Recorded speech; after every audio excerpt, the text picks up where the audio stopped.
We all experience challenging and difficult situations in life. In the face of these complexities, it is not always clear how to respond, what to do, or what to avoid. It's easy to get stuck in these moments and stop moving forward in life.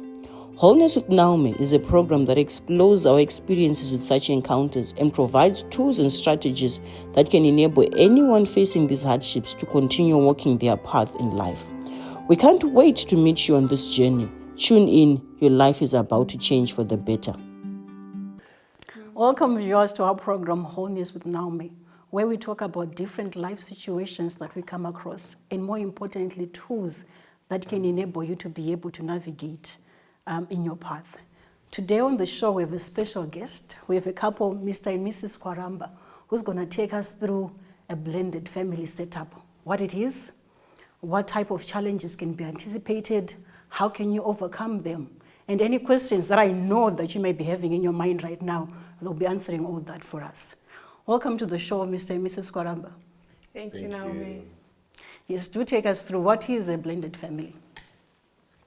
Okay, so for us, our blended family Yes, thank you. is that I had 2 children. Okay. He had 4, and then we came together in marriage. Then we had 2 together. And then for us, it's also not just a blended family, but a blended adoptive family. Mm-hmm. So we've got 2 adopted children to make them 10.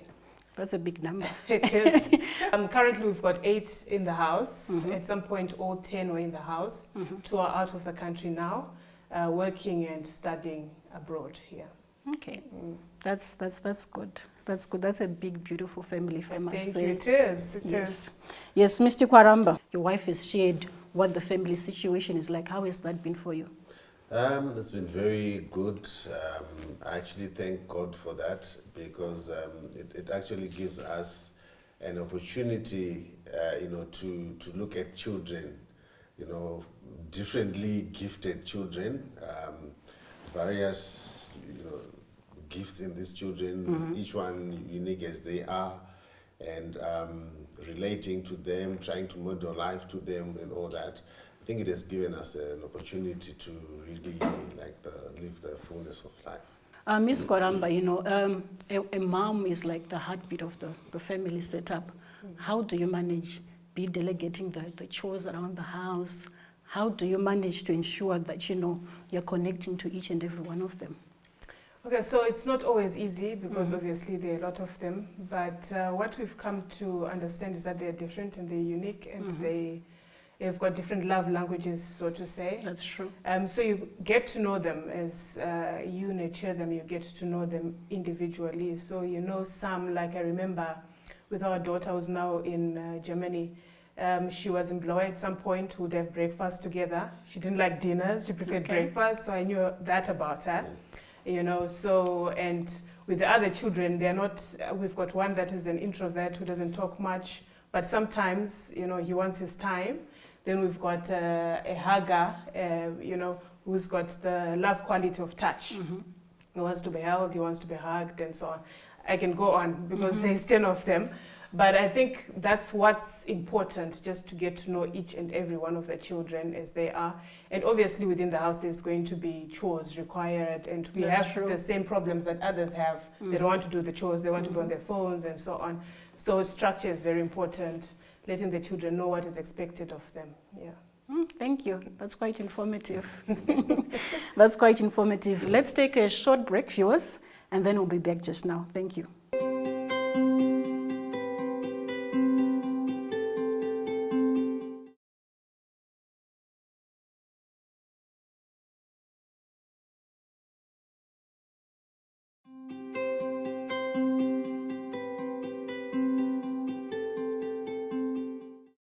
Welcome back, viewers, to our program Wholeness with Naume. And today we are discussing about a blended family. And before we went on a break, Mrs. Kwaramba was just sharing with us the family setup that they have with their home. I know, people that are listening right now, someone may be thinking, I want to get into a blended family setup. Or someone may actually be in a blended family setup. Is there any preparation, guys, that one needs before? Yeah, I would say yes. Somebody needs to prepare. Of course, we didn't quite prepare for it. We had to learn the ropes as we were going. But one needs to prepare for the challenges that are probably going to be met through the journey. Just thinking through them, and be in a position to be ready to go through it all. Because if you're not prepared, you might just give up at the first hurdle. When That's you true. first meet the first challenge, and you think it's something that's not possible. So preparation is very important. Just asking around for people who've done it before or reading about it, so that you actually think through it and get to be ready for it. That's fine, thank you. Maybe let's take it to a personal level. What kind of challenges did you face? Maybe just state a few that you can say, these are some of the challenges that we faced and this is how we're able to navigate through them.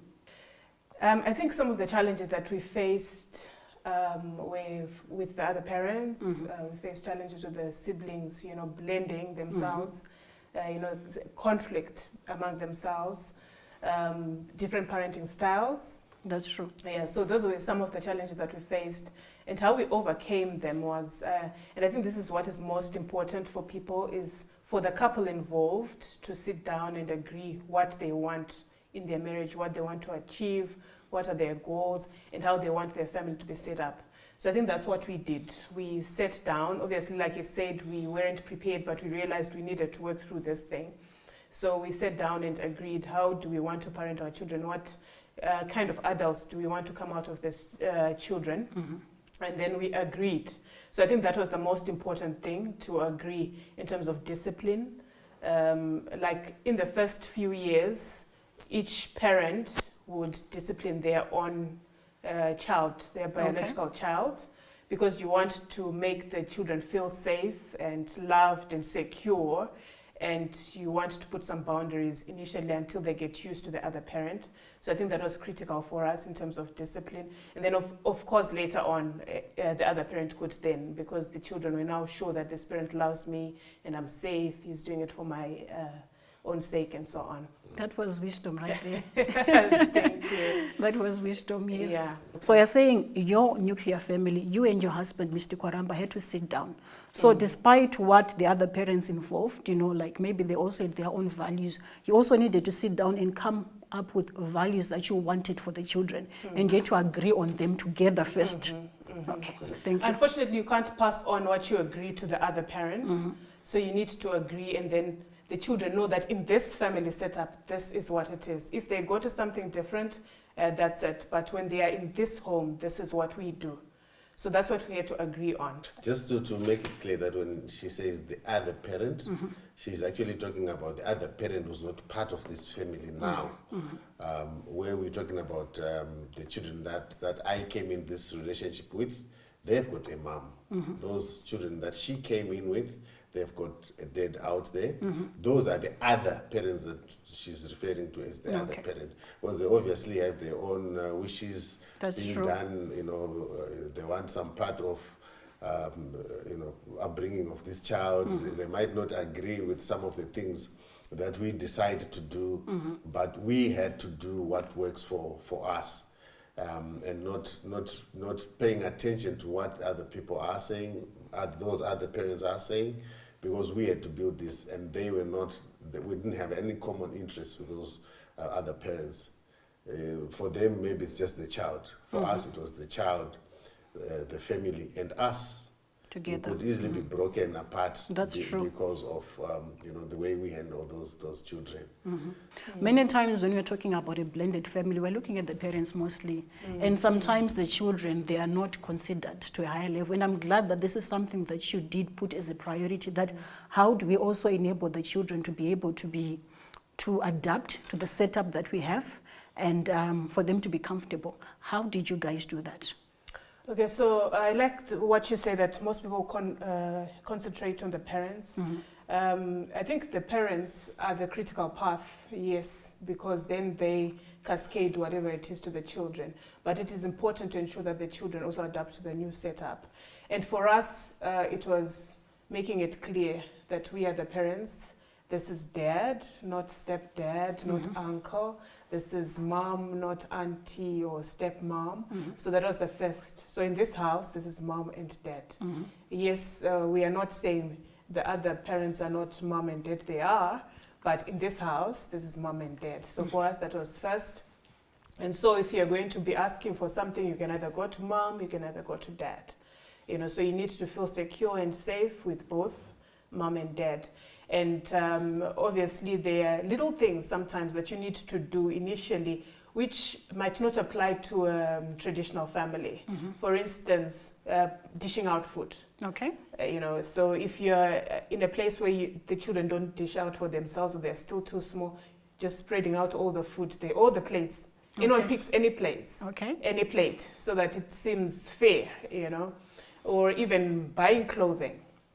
At first, in the first few years, would go shopping with bags, like huge suitcases. I can imagine, yes. Yeah, so to buy for all of them at the same time, you know, so that it is fair. And then eventually they get used to it. Okay, so this one doesn't have this, so that's why it has been bought just for him, you know, on a need basis and so on. But initially we needed to have that. Same schools at some point. In the end, it wasn't same schools, but same schools, especially for those in the same ages, that really worked out for us. And one thing that we did to be able to blend them was to actually, you know, get them to work out their positions in the family in terms of who's older, who's next, who's on their own, regardless of, you know, where you came from. Regardless of where you came from, you are the first, you are the second, you are the third, up to the 10th one, so that they know that I'm number 7.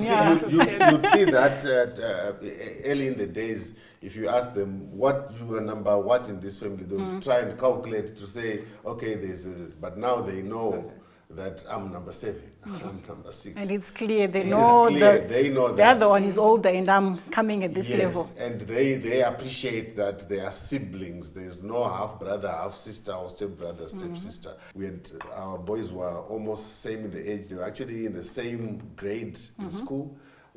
So when the other boys came, the other one was already in boarding. The other one was in day school. Yes. So when we blended, the one who was in day school was not happy that would buy tack every weekend for the one who was in boarding. The one who was in boarding was thinking, but this one is staying on home, cooking for him every day. You know, you bring goodies to him every day. So they would fight, not about that, about other things. But it will be expressed in other things. Yes, but we then realized, in fact, we got help from my mother-in-law. She actually then said, I think you need to put these boys on the same school. And we did that, and it's you know, resolved. It resolved it. Yeah. No, one thing that's really coming out as you're sharing, guys, is the intentionality. That you had, that this is what we have, and we're going to try to put in everything to make sure that it works. And that's really good and very commendable. Thank you. And of course, no matter how intentional or, you know, preparations you make, the moment you put people together, there's obviously some time of, you know, getting to know each other. In the same way they say in corporate world that when you bring a group together, there's the storming stage where somebody wants to, you know, people to know them and all that. Then the norming before the performing. So even with the children, when we put them together initially, it was about showing that it's me and it's you, and you know. But with time and also with our help in terms of the little things that we're doing to them, similar and, you know, consistency, they, you know, were able to get to know each other, blend. Now they know each other. They know, and then now they know each other like siblings. I mean, just like siblings. Thank you. Thank you, Mr. and Mrs. Kwaramba. Let's take a break, viewers. We'll be back just now. Thank you.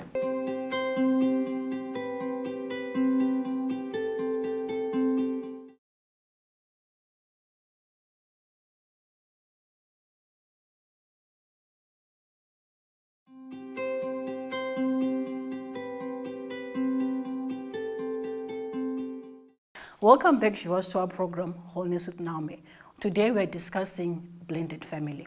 What type of support did you have around you guys that enabled you to navigate better? We had my mom and her mom. Okay.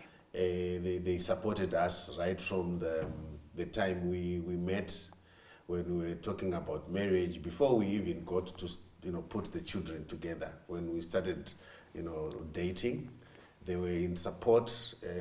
Many people would say many things in such setups, but they were supporting us, advising us, and I would say they became our pillar of strength. So even with the children, they would help as well. Okay. They would there are some things that, particularly my mother-in-law, that like our oldest son on her side, sometimes she would sit him down to say, you see, this is how things go, you need to take it this way. Like that things that if I was to tell him as a son, maybe at that early time, it would probably not be, well received. Yes, but she would, as a trusted person to the children, she would also now, support what we're trying to do and, show them, like the direction that we want to take.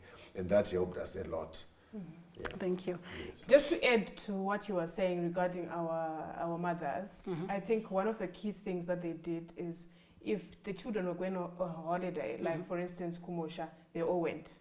Okay. So regardless of whether these are children from my side or, well, she passed on before we adopted children, but they all went Kumosha, and so that brought about unity and being accepted. So likewise, if we went to my mother's, we are going with all the children. We even stayed with my mom at some point with the older daughter of ours who's from his side. So I think that was important.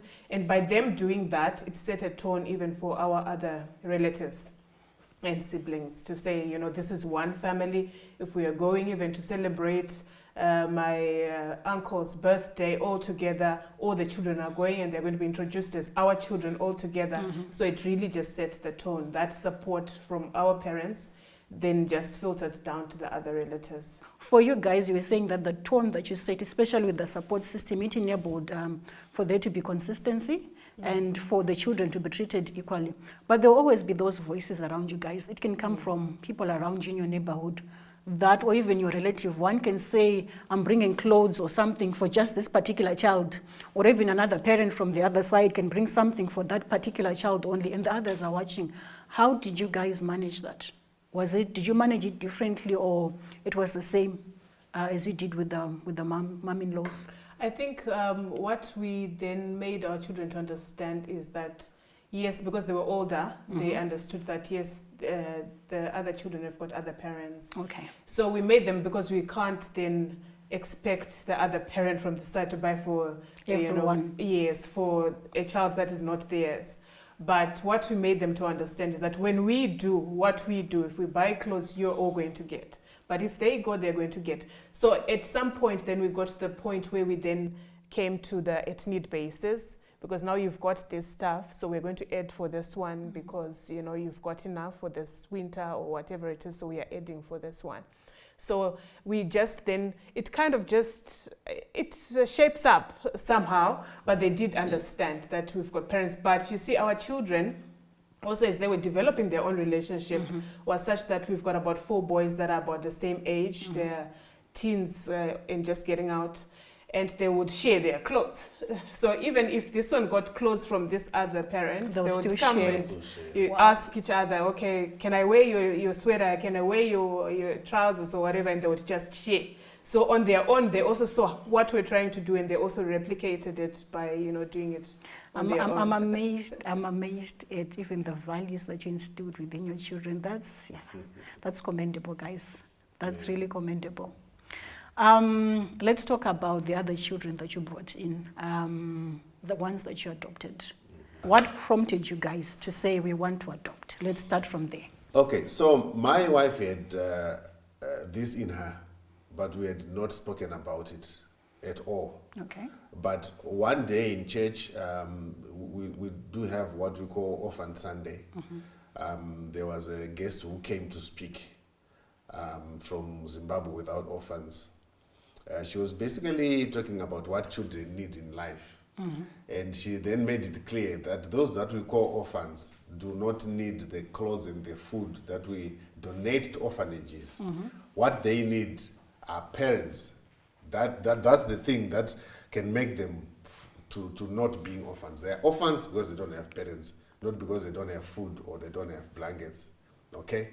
So she then went on to look at the adults that, adults that come out of orphanages or that are actually growing in the streets, comparing to the children that are brought up in loving families. And at that point, I just made it up in my mind that I think we can contribute in our own little way. So I actually whispered to my wife and say, with 8, we can add 2. I thought it was a crazy suggestion, but she actually started jumping around and kissing me. So he said, yes. I said, okay, so deal done. So we then spoke about it after church. This is what we want to do. What do we do now? Let's talk to the children. We've got 8 children in the house. They were all in the house at that time. So you needed them to understand. To understand, to also have them buy in. Okay. Because we didn't want to then bring a child into their home to be terrorized by these kids. So we said, let's have their buy-in. So we spoke to them. They were excited. In fact, our oldest daughter actually said, I actually thought of doing that. Wow. But I then thought if I then get married, what do I then get married saying I've got a child already or what? So she said, I thought then I should rather wait until I have someone in my life, then we can talk about it. Wow. Then came to a point where we say, okay, so should we bring in boys or girls? The girls were saying girls, the boys were saying boys. And we said, okay, we'll to bring balance out. a boy and a girl. So from that moment, it was like we were carrying a pregnancy, like real pregnancy. Of course, she wasn't spitting or craving any type of foods. But we actually started, shopping around, looking for clothes and stuff like that. And that particular instance I was referring to, because I actually remembered thinking, holding a little short and saying, I'm actually shopping for an idea. It's just an idea that we want to adopt. But we actually, bought a few clothes, brought them in, and we were excitedly waiting for that call from the social welfare to say, here's a child for you. And of course, that came. They wanted us to see a number of children to then choose which one we can take in. Yeah, but the first child that we saw, we just fell in love with him. Wow. How old was he at that time? 6 weeks. Wow, 6 weeks, that's young. Yeah. So you were like nursing a child from birth? Yes, exactly. Wow. And how old was the other one? 3 The other one came when she was 3 months, yes. But they are same age now. Okay. Like they are same age. We really wanted it to be like twins in a way. That's beautiful. And now, because of the work that you did with the other children, they came into a place where they already were accepted. Yes, they were and everyone was accepted. waiting for them. They love them. They love the children. That's very beautiful. much. I'm just interested, how do you manage conflict in general within your family setup? So obviously there would be conflict. It can't be a perfect home. And one of the things that we did was to just sit them down, talk to them and see where the issues were and so on. And I remember in the first few years, what would make them do is to hug each other after that. Apologize and hug each other, guys. I wouldn't like that.